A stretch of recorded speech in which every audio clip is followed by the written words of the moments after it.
Thank you, thank you. What happened, bro? Yeah.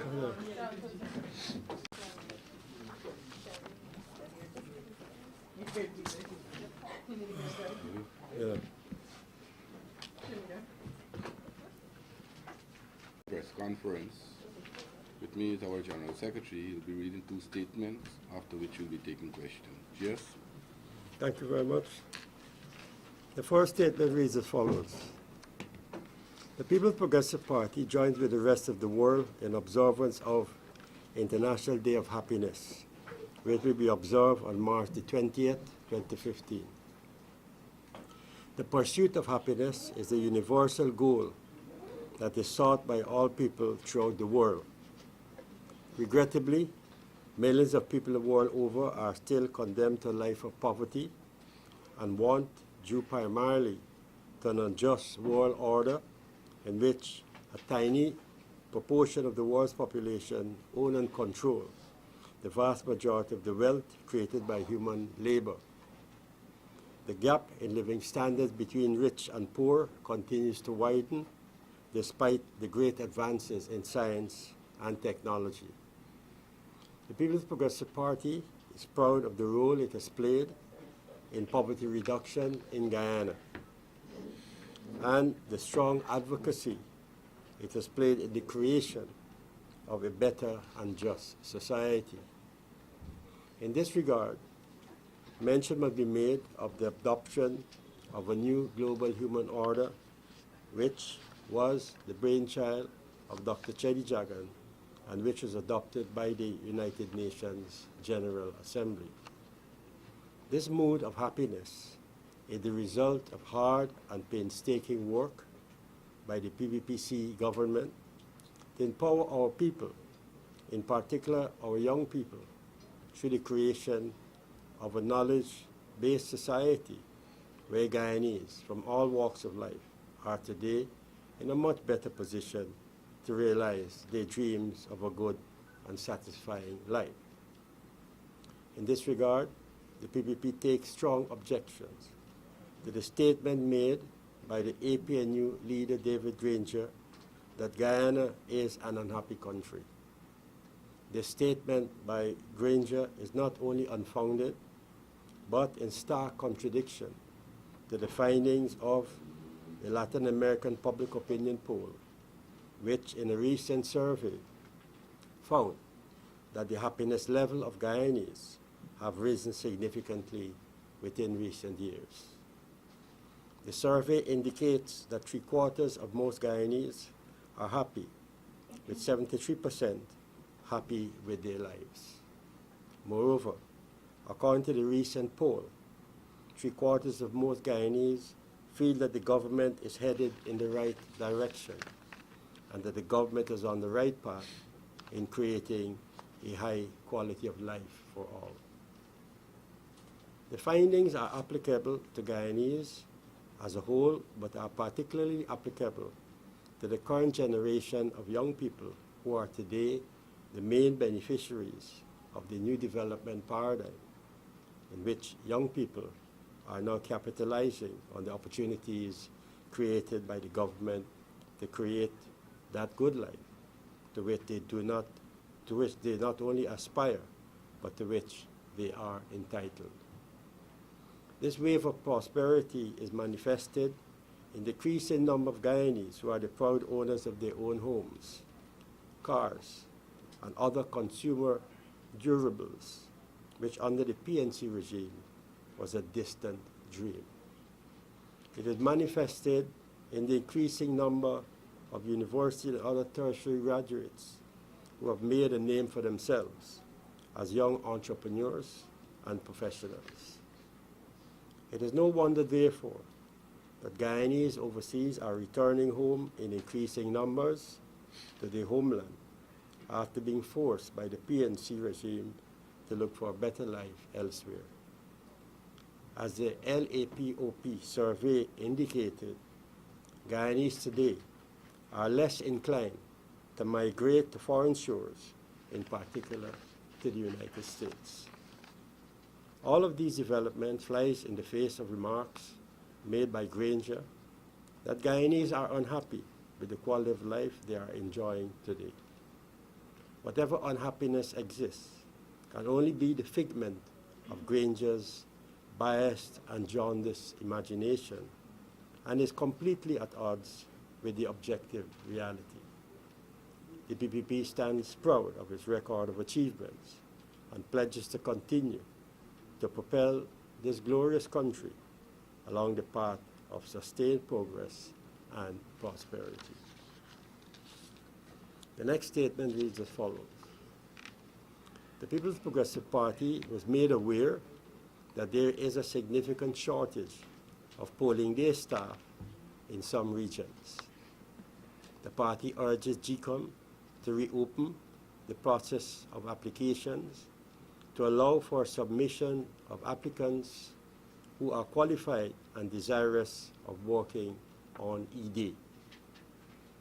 Situations like this can lead to the relaxing of requirements, accepting second standard choices, and handpicking of persons, which the PVP is totally against, since it may have dire consequences to the integrity of the electoral process.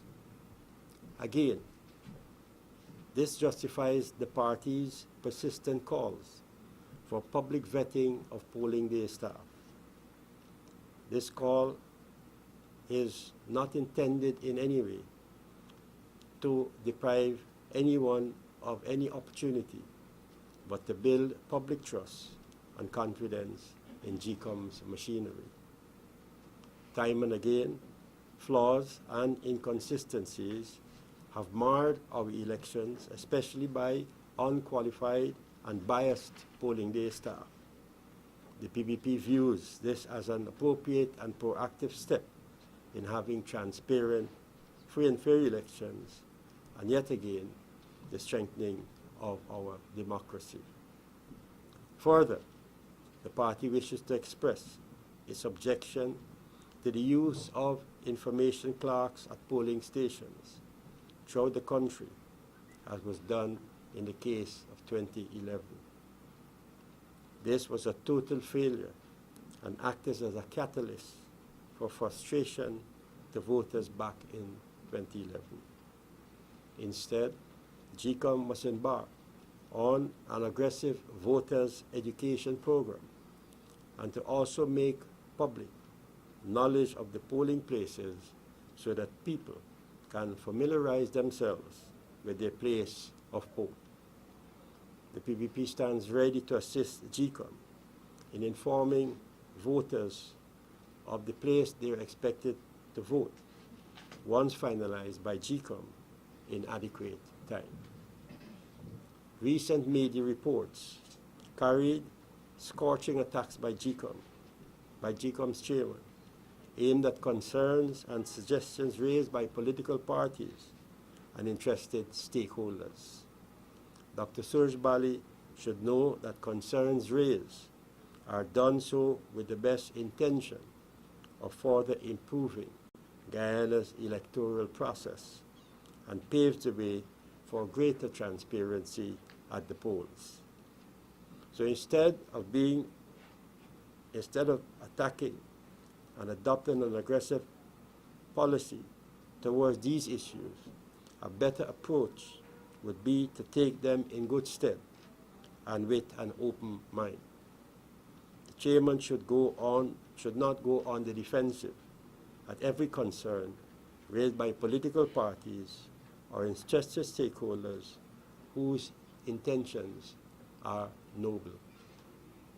The PPP calls on GCOM to ensure that all measures are taken to implement policies and procedures that will create voter-friendly polling places manned by competent and trained staff.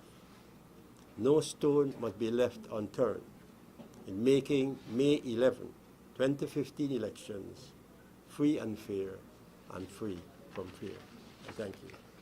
Thanks. There you had the two statements. We have iNews. Sorry, Madam Ayers. Mr. Roy, as it relates to your happy statement, how would you compare the happiness of Guyanese people to that to the number of suicide cases we've had over the past years? I don't see any comparison at all. So I wouldn't attempt in making any comparison. Is there any policy by the PPPC party to deal with the suicide issue that we haven't had? Well, the party has been working with the faith-based organizations, particularly in the Hindu community and others who have a wide influence among the young people who may attempt or may want to consider taking suicide. So our main focus is through the faith-based organizations to discourage young people who may wish to engage in such life-taking efforts across the country. Just if we can go back to your last statement, you mentioned that the party is aware of shortage in polling day staff, yet you still maintain your position that the party wants public vetting. GCOM has said that public vetting, if it goes that route, then there may be a problem with being able to attract people to function as polling day staff. We are not convinced about the strength of that argument. We move off from the premise that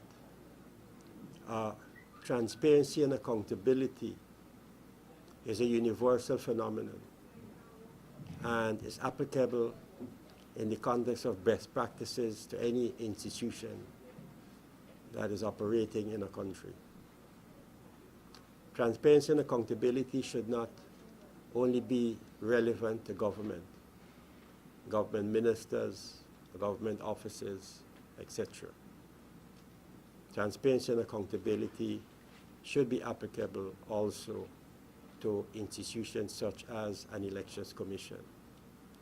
And if GCOM has nothing to hide, as I am led to believe, then I see absolutely no reason why it should not adopt this clearly transparent process. I've noticed that when this matter was raised at the beginning, that the political parties across the political spectrum, without consulting with each other, expressed publicly their support for such an exercise to be done.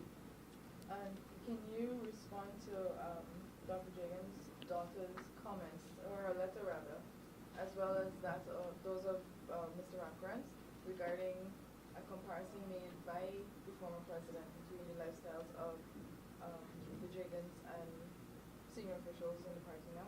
No, I wouldn't want to make any comment on that at this stage. Yes, Sir, Happiness, you said that a lot of people have houses over their heads, and this was a distant dream on it. Not houses over their heads.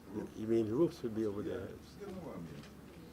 How do you explain the presence of communities like Melanie Damishana, Tocqueville, Tuckworth, Shirley Fitzgerald Square, the entire South Point Belt, which is supposed to be the largest housing area in Georgetown? All of those went up onto the PFC. How do I explain what? You said a roof over your head was a distant dream under the PFC. Mm-hmm. And I'm saying that these communities sprang up during the tenure of the PFC, housing thousands of people, and I rattled off a couple of them. I can go them over for you. Well, the explanation to that is quite simple. Those housing schemes did satisfy the needs of some. These housing projects have satisfied the needs of many, especially those who were deprived of having a house and a home in those days. So the statement was not meant to disqualify what was gained by some under the PNC. The statement was meant to validate what was gained by many, in addition to those who may have gotten a house in those days. Then where are we? Oh, sorry. Mr. Roy, then Shabbat is, sir, do you believe that the remarks being made by the Jagans, Chetty, and the Bureau et al. Will impact negatively on the party's short chances in the next elections If not, why? I prefer to recall the famous singer Jimmy Cliff, who said, "Time will tell." Yeah, very comfortable. I know that you had told Vanessa that you don't want to talk about it, but just to push the issue a little bit, the party, former President Jagdeo, he had utilized that image of the Jaggans, and now you have their daughter coming out and saying that this is not the situation, and as a party, no one has called Mr. Jaggan out on his statement, Mr. Jagdeo, sorry, out on his statement. You are the general secretary of the party. Don't you think you have an obligation to say something? It depends on what I will say, where I will say it, and who I will say it to. Where will you say it, sir? Leave that to me. I will What deal will with you that. say? What, yeah, what? No. I would not wish to expand further on that. Hi, sure. Two questions. Mr. Roy, while I respect your decision not to comment on the matter, I would like to know what are the reasons you choose not to comment on such an issue, you considering yourself a Jaganite? And two, a follow-up to Fariz's question. You said you didn't see the nexus between the suicide rate and people being unhappy, and would you say, sir, that happy people kill themselves? In respect to the first question, whenever the General Secretary of this party speaks, it has heavy political weight, and therefore I would not wish to make any further statement on that matter. That is my prerogative as the General Secretary of the party. Are you worried that if you were to Hosting. comment whether you will Excuse me, could we have some order? Yeah. follow up? No. The GS is still answering the question. And as the GS of the party, I'm therefore exercising my prerogative to answer or not to answer questions. Secondly, that is a matter for the academics at the University of Guyana, in the Department of Sociology, to answer. I do not get into academic questions here. My statement was mainly based on the politics and the political reality of our situation with respect to suicide. Sir, would you consider yourself an academic as well? Could we move on, please? Yes. No, but you had the second question. She had the second question. That's No, this. she answered. She answered the question. The question answered. Yes. My question was basically in the same regard as Abina's, because according to the survey, Mr. Roy did say 73% of Guyanese are happy. So I was just trying to wonder. You have a problem with that? You have a if I problem with that? Yes. No, and this is my question. No, but I'm asking, do you have a problem with 73% of Guyanese people being happy?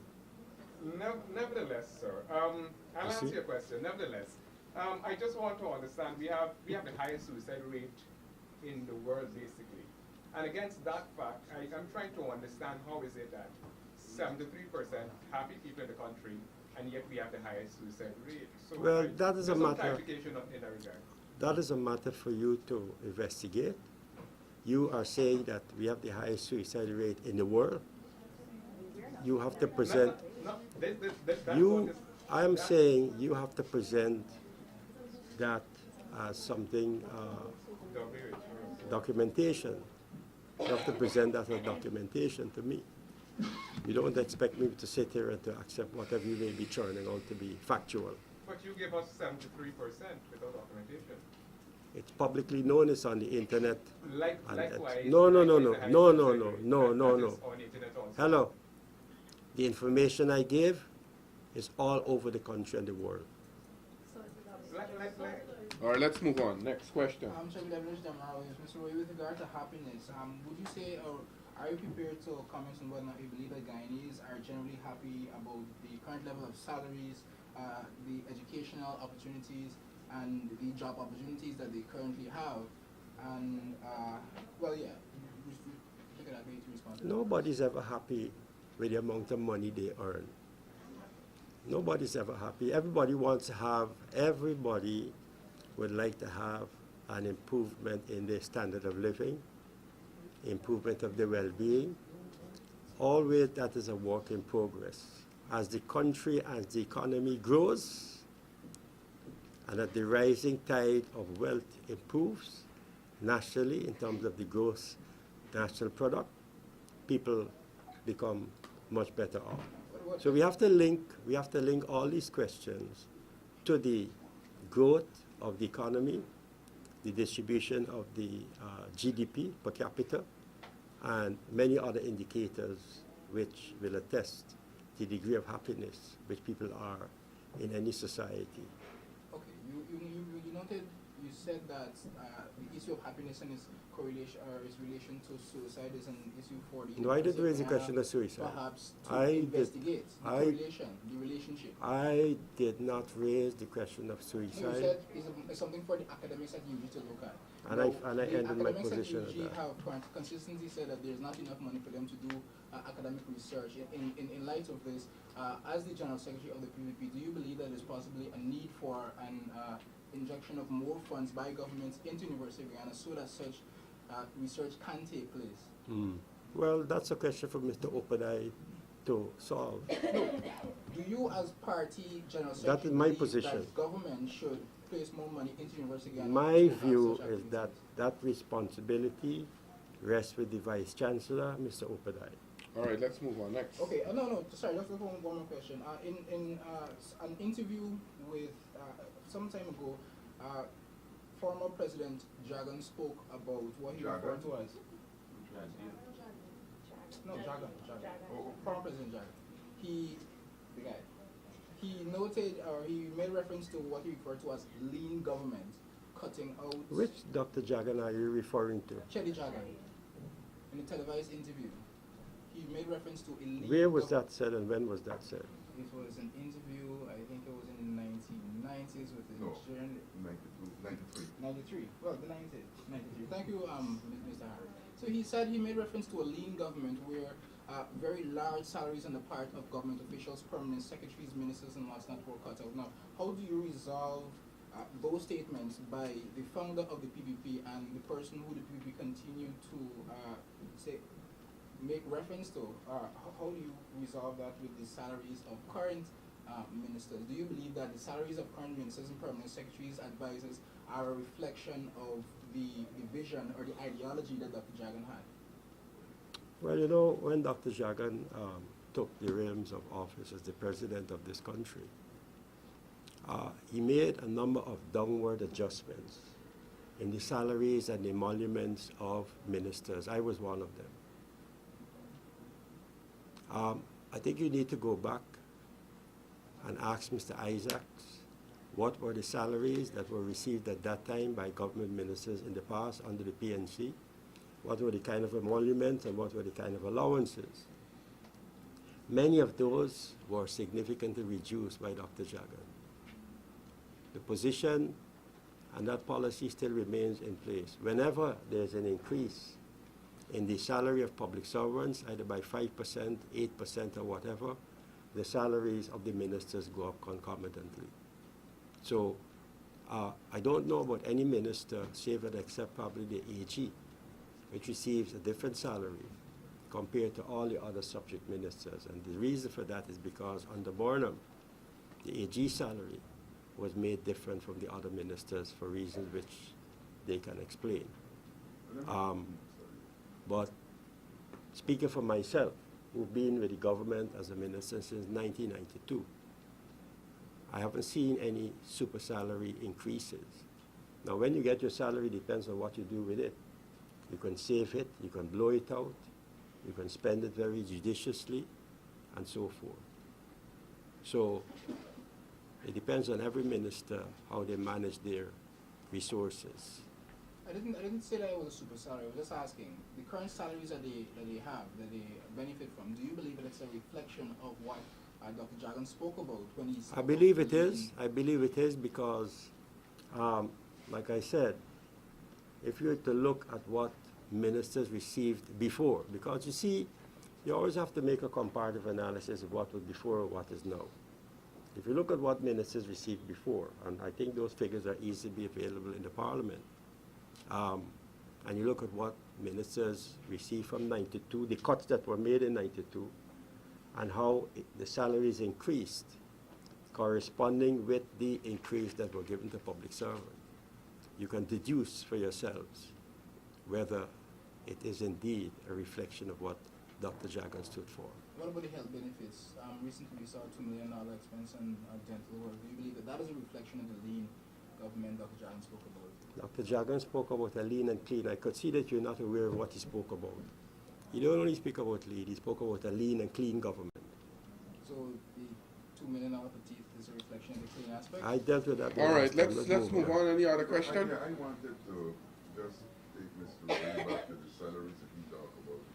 And he knows that I know that I'm aware of this, what the salaries were. For example, I don't know that, because I didn't see I shouldn't publish it. Boffel, who was head of the GEC then, Who? Boffel, fellow from Linden, he was head of GEC, was earning a salary of $140,000. No, I'm talking about ministers, man. I don't know about those people. No, but I'm telling you how Dr. Jagan was so bent on being lean No. But I'm restricting my lean and clean to ministers. to ministers. You're out earning at least $80,000 a month then. Who? Ministers in the PNC government were earning about $80,000 a month. Plus, Plus allowances. Then take them up to Oh. $120,000 a month. oh really? Yeah, I know about that. And you Oh, know about that. You know where your force $120,000 a month, I don't know about that, Mr. Harris.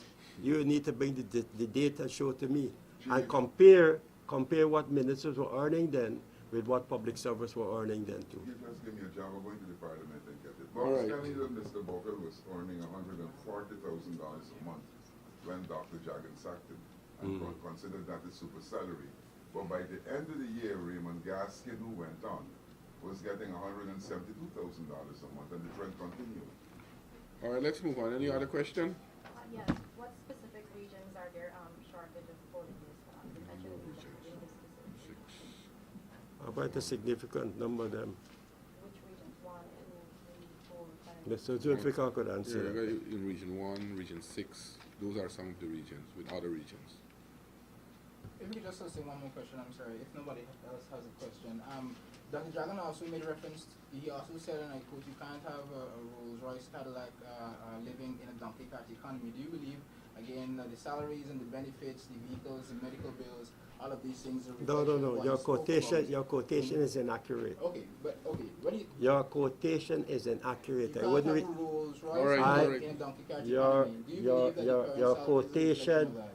Your quotation is inaccurate. Okay, When you correct get me. no. When you come back with an accurate one, then I'll deal with it. Thank you all, ladies and gentlemen.